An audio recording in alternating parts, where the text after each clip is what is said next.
తిరుమల లడ్డూ కల్తీ నెయ్యి వ్యవహారం లేదా రీసెంట్ గా సిబిఐ అనేది ఫైనల్ రిపోర్ట్ సుప్రీంకోర్టులో సబ్మిట్ చేసిందని. అయితే ఈ రిపోర్టు ఆధారంగా చేసుకుని వైసీపీ జంతువుల కొవ్వు కలవలేదు అని చెప్పి ప్రచారం చేస్తుంది. మీరేమంటారు ఆ ప్రచారం మీద, ఈ సిబిఐ రిపోర్ట్ మీద? ఇందాక కూడా సిబిఐ రిపోర్టు అన్ని ఛానల్స్ లో కూడా చూసాము.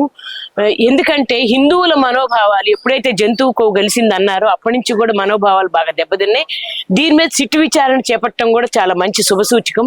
ఎందుకంటే జీవితంలో ఇంకెవరూ కూడా ఇట్లాంటి పనులు చేయకూడదు అనేది ఒక సంకేతం. దానికి తోడు జంతువుల కొవ్వు కలవలేదన్నారు. సరే, ఓకే, మరి పామాయిల్లో రసాయనాలు కలిపి మీరు ఎందుకు చేశారు అంటే అసలు నెయ్యి వాడలేదుగా, అది మీరే ఒప్పుకుంటున్నారు కదా. అంటే నెయ్యి ఎందుకు వాడలేదు అంటే మిమ్మల్ని అడిగేవాళ్ళు లేరు, అధికారం మాది, మా ఇష్టం వచ్చినట్టుగా చేస్తాము అంటే జరిగిపోతుందని చెప్పి మీరు అనుకుంటున్నారు. అంతకు ముందు లడ్డు తీసుకొస్తే అది విరక్కొట్టినప్పుడు పొడి పొడి అయిపోయేది. ఒకవేళ ఆరిపోయిందేమో, అందుకొరకేమో రోజు రోజుకి అన్నిట్లో క్వాలిటీ తగ్గిపోతున్నాయి కదా, అలా జరిగిందేమో అనుకున్నాం. కానీ ఇంతటి పాపం చేస్తారని ఊహించలేదు, ఇంతటి పాపము ఇంతటి వ్యవహారం చేస్తారని ఊహించలేదు. ప్రభుత్వాలు ఎయ్యైనా సరే, వెంకటేశ్వర స్వామితో పెట్టుకున్న వాళ్ళు ఎవరైనా సరే అదో గతి పాలవుతారు.